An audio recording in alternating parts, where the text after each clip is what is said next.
Break even point. Break even point एक ऐसा point होता है, जैसे कि मान लीजिए हमने किसी सामान को बनाया है 10,000 में। अब उस सामान को बनाने में हमको पूरा एक्सपेंस लगा 10,000 का, और उसको हम बेच भी रहे हैं 10,000 में। मतलब वो सामान हमने जितने में बनाया उतने में ही हम उस सामान को बेच रहे हैं, तो हमको ना तो प्रॉफिट हो रहा है और ना ही हमको लॉस हो रहा है। तो इसको हम बोलते हैं ब्रेक इवन पॉइंट। ऐसा पॉइंट जहाँ पे हमको लॉस भी नहीं हो रहा है और प्रॉफिट भी नहीं हो रहा है, वो हमारा BEP यानी कि ब्रेक इवन पॉइंट कहलाता है। लेकिन अगर हम उस सामान को 10,000 के जगह 15,000 या 20,000 में बेच रहे हैं, तो फिर हमको कुछ तो प्रॉफिट हो रहा है, 5,000 का 10,000 का प्रॉफिट हो रहा है। तो वो प्रॉफिट अगर हमको होता है तो वो हमारा कहलाता है मार्जिन ऑफ सेफ्टी, यानी कि वहाँ पे हम सेफ हैं, हम घाटे में नहीं हैं। जहाँ पे हमको प्रॉफिट हो रहा है वो मार्जिन ऑफ सेफ्टी कहलाता है, और जहाँ पे हमको ना तो प्रॉफिट होता है और ना ही लॉस, वो हमारा कहलाता है ब्रेक इवन पॉइंट।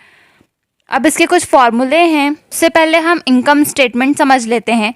जब भी हमको सेल दिया होगा तो हम सबसे पहले सेल में से वेरिएबल कॉस्ट माइनस करेंगे, और सेल में से वेरिएबल कॉस्ट माइनस करने पे हमारा आता है कंट्रीब्यूशन।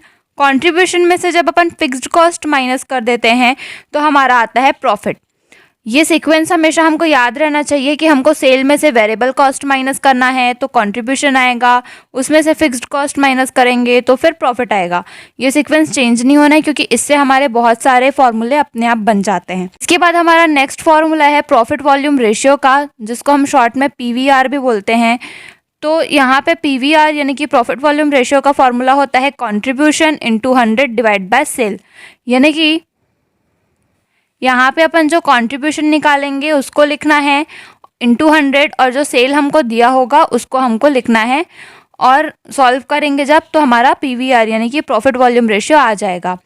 अब ये डिपेंड करता है कि क्वेश्चन में हमें ये रुपीज़ टर्म में दिया है या फिर पर यूनिट के टर्म में दिया है। अगर पर यूनिट के टर्म पे लिखा है तो हमको कंट्रीब्यूशन भी पर यूनिट पे लिखना होगा, इंटू 100 करना होगा, और सेल भी पर यूनिट पे लिखना होगा।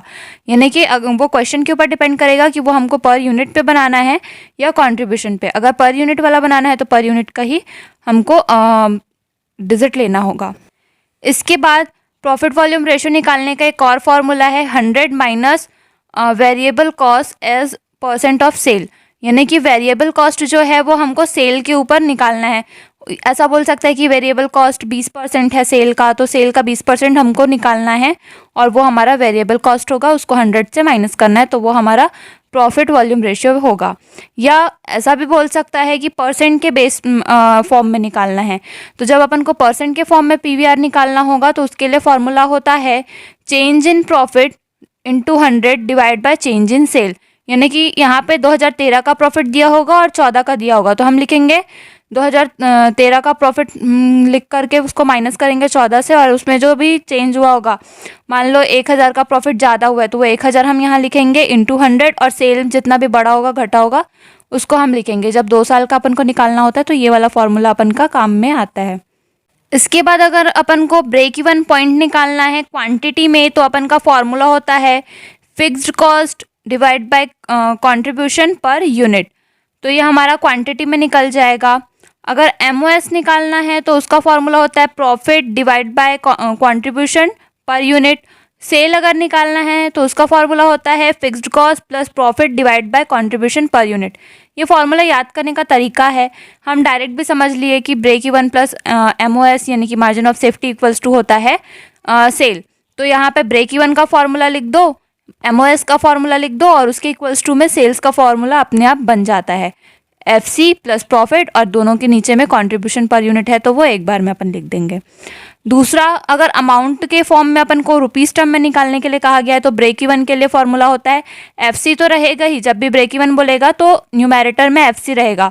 लेकिन अगर क्वांटिटी में निकालना है तो कंट्रीब्यूशन पर यूनिट होता है, लेकिन अगर अमाउंट में निकालना है तो PVR यानी कि प्रॉफिट वॉल्यूम रेशियो होता है, और इंटू करते हैं अपन 100 से।